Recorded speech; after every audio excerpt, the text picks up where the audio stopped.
जय हिंद दोस्तों, कैसे हैं आप सब। उम्मीद करते हैं आप लोग बहुत ही अच्छे होंगे। दोस्तों इस वीडियो में जो संविदा कर्मी हैं उनके बारे में तमाम डिटेल हम देने वाले हैं। संविदा कर्मचारियों के राइट्स क्या क्या हैं और क्या नियम होते हैं, संविदा कर्मचारी आखिर क्यों रखे जाते हैं और संविदा कर्मचारी रखने से कैसे गवर्नमेंट को बहुत ही ज़्यादा प्रॉफिट यहाँ पे होता है। पूरी जानकारी आपको इस वीडियो में मिलने वाली है। आपसे निवेदन करेंगे आप इस वीडियो को लास्ट तक देखिए। आपने हमारे चैनल को अभी तक सब्सक्राइब नहीं किया है तो प्लीज़ जल्द से जल्द सब्सक्राइब कर लीजिए, साथ में बेल आइकन भी दबा लीजिए ताकि आपको हर एक लेटेस्ट अपडेट सबसे पहले मिले और आप सही जानकारी से रूबरू हो सके, सही जानकारी को जान पाएँ और समझ पाएँ।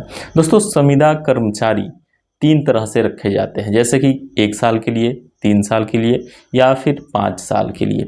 यही नियम होते हैं। 5 साल बाद फिर आपको रेगुलर भी किया जा सकता है और रेगुलर नहीं भी किया जा सकता है। अब रही बात दोस्तों, मैं यहाँ पे जहाँ तक देख पा रहा हूँ कि ज़्यादातर भर्तियों में 5 साल के बाद रेगुलर कर दिए जाते हैं और बहुत सारी ऐसी भर्ती है जहाँ पे 5 साल के बाद निकाले भी गए हैं, ये भी देखने को मिल रहा है। अब इसके आगे मैं आपको बताना चाहूँ कि अगर 5 साल बाद रहना है तो क्या क्या क्राइटेरिया आपको फॉलो करने हैं। तो वो पहला चीज़ है कि 5 साल बाद रहने के लिए आपके जो अधिकारी हैं उनको संतुष्ट करना सबसे बेहद ही ज़रूरी काम हो जाता है, क्योंकि अगर वो संतुष्ट होते हैं तभी अपनी क्लेरिफिकेशन दे पाते हैं कि नहीं ये कर्मचारी बेहतर तरीके से कार्य कर रहा है और इसे आगे भी रखना ज़रूरी है, तभी तमाम कार्य बेहतर तरीके से हो पाएंगे। अगर फिर दूसरा कर्मचारी आता है तो उसको सीखने में बहुत सारे समय लग जाएगा और फिर कहीं ना कहीं बहुत सारे कार्य ऐसे भी होंगे जो बाधित हो जाएंगे।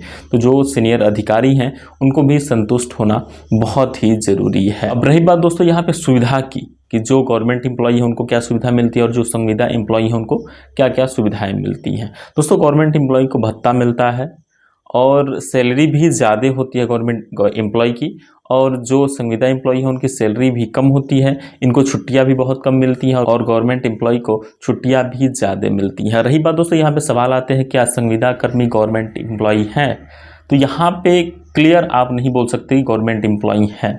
आप प्राइवेट तरीके से ही इसको समझना पड़ेगा। ऐसा नहीं आप बोल सकते कि नहीं ये गवर्नमेंट एम्प्लॉय ही हैं, क्योंकि दोस्तों यहाँ पे कॉन्ट्रैक्ट पे रखा गया है, आपसे एग्रीमेंट किया गया है, तब आपको रखा गया है। जब आप ज्वाइन करते हैं तो बाकायदा आपसे एग्रीमेंट कराया जाता है कि आप 1 साल के लिए हो रहे हैं या फिर 2 साल के लिए हो रहे हैं या फिर यहाँ पे 5 साल के लिए हो रहे हैं, जैसा कि यहाँ पे नियम मैंने आपको पहले इस वीडियो में बताया। अब रही बात दोस्तों यहाँ पे व्यवहार पे भी बहुत ज़्यादा डिपेंड करता है। व्यवहार पे कैसे डिपेंड करता है, जो आपके ऊपर के अधिकारी हैं अगर उनसे आपकी अनबन हो जाती है तो फिर वो आपको प्रमोट नहीं करने वाले हैं, या फिर हो सकता है आपसे फिर मोटी रकम मांगने लगे 5 साल बाद। अगर रेगुलर करने की बात आई तो कि आप हमें 2 लाख रुपए दीजिए तब जाके हम आपको आगे प्रमोट करेंगे, ऐसा भी हो सकता है, क्योंकि यहाँ पे करप्शन देखने को मिलता है। वही अगर कोई गवर्नमेंट एम्प्लॉय होता है, उसका प्रमोशन होता है तो फिर वहाँ पे ऐसी चीज़ें देखने को बहुत ही कम मिलती हैं, लेकिन अगर संविदा कर्मचारी है तो यहाँ पे करप्शन ज़्यादा मात्रा में आपको देखने को मिल सकते हैं। दोस्तों छुट्टियों की बात जहाँ तक मैं आपको बता दूँ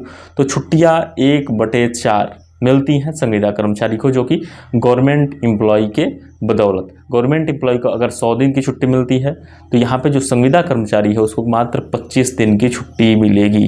यही नियम है। कई संविदा भर्ती में ये भी देखने को मिलता है कि अगर आपका पेमेंट 10,000 है तो उसमें से 2500 रुपये यानी कि 25% काट लिए जाते हैं, और जब आपका संविदा समाप्त होगा तब वो सारे जो 25% बचे हुए रहेंगे हर महीने के, वो पैसे आपको दे दिए जाते हैं। यानी कि अगर आपका पेमेंट 10,000 है तो 7500 रुपये हर महीने आपको मिलेंगे और 2500 रुपये हर महीने कटने वाले हैं। और जब आपकी संविदा समाप्ति होगी तब आपको वो जो 25% आपके हर महीने कटे रहेंगे वो आपको संविदा समाप्ति के समय दे दिए जाएंगे। ऐसा भी देखने को मिलता है और ज़्यादा स्तर पर देखने को मिलता है। जो भी संविदा कर्मचारी हैं इन सारी चीज़ों से गुजरते हैं। जो 25% का हिस्सा है वो संविदा समाप्ति के बाद ही उनको मिल पाता है, उससे पहले नहीं मिलता है। और जहाँ तक मैं आपको बताया करप्शन की बात, तो यहाँ पे सीधा सीधा ऐसा देखने को मिलता है कि जब भी जो भी संविदा कर्मचारी है उसको प्रमोट की बात आई है या 5 साल बाद फिर नियमित करने की बात आती है तो फिर यहाँ पे करप्शन देखने को मिलता है।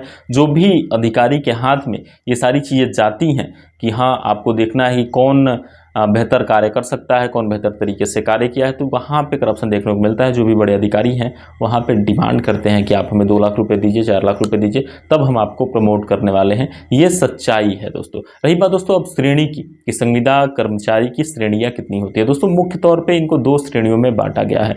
मैं आपको पूरा इसमें दिखाने वाला हूँ। प्रथम श्रेणी में कौन से संविदा कर्मचारी आते हैं और द्वितीय श्रेणी में कौन से संविदा कर्मचारी आते हैं, आपको पूरी जानकारी इसमें मिलने वाली है। तो चलिए इसको मैं बताता हूं आपको बकायदा लिख के। श्रेणी और द्वितीय श्रेणी, यहाँ पे 2 श्रेणी में इनको बांटा गया है। रही बात दोस्तों कि प्रथम श्रेणी में कौन कौन से लोग आते हैं, तो आप यहाँ पे देख लीजिए। प्रथम श्रेणी में आते हैं डाटा एंट्री ऑपरेटर आते हैं, डॉक्टर आते हैं, इंजीनियर आते हैं, नर्सिंग स्टाफ आते हैं, लेखा सहायक आते हैं, यहाँ पे कृषि विशेषज्ञ, विधिवित कृषि विशेषज्ञ भी आते हैं, वैज्ञानिक सहायक आते हैं, यहाँ पे वन श्रमिक भी आ जाते हैं प्रथम श्रेणी में। रही बात दोस्तों अब दूसरी श्रेणी की, तो आप लोग दूसरी श्रेणी में देखिए, ये भी इसमें भी बहुत सारे ऐसे महत्वपूर्ण संविदा कर्मी है जो कि द्वितीय श्रेणी में भी आ रहे हैं। तो इसको भी आप लोग एक एक करके मैं आपको बताता हूं। हालांकि इसके अलावा भी बहुत सारे कर्मचारी आते हैं। मैं आपको इसमें कुछ लोगों को चुन के बताने का प्रयास किया हूं, प्रथम श्रेणी में या फिर द्वितीय श्रेणी में। सभी कर्मचारियों को मैंने इसमें इन्वॉल्व नहीं किया है। बस आपको एक मैं आंकड़ा दे देना चाहता हूँ कि प्रथम श्रेणी में ऐसे कर्मचारी आते हैं और द्वितीय श्रेणी में ऐसे कर्मचारी आते हैं। तो अब आप देखिए द्वितीय श्रेणी में कौन से लोग आते हैं। द्वितीय श्रेणी में दोस्तों प्रथम है आंगनबाड़ी सेविका, द्वितीय है आशा कर्मचारी, तृतीय है सामुदायिक कार्यकर्ता और आगे यहाँ पे प्रहरी है, फिर चौकीदार लोग हैं या फिर रोजगार सेवक हैं, ये भी द्वितीय श्रेणी में आते हैं। न्याय मित्र हैं, ये भी द्वितीय श्रेणी में आते हैं। दोस्तों ये है कैटेगरी, प्रथम श्रेणी में कौन आता है, द्वितीय श्रेणी में कौन आता है। आप लोग इसमें एक एक करके मैं आपको बताने का प्रयास किया। दोस्तों उम्मीद करेंगे आपको तमाम जानकारी अच्छी लगी होगी। ऐसी तमाम जानकारी के लिए आप हमारे साथ बने रहें। हम आपको हर एक लेटेस्ट अपडेट से लगातार रूबरू कराते रहेंगे। दोस्तों फिलहाल इस वीडियो में इतना ही, मिलता है जानकारी के साथ अगली वीडियो में। फिलहाल के लिए विदा लेंगे दोस्तों। जय हिंद।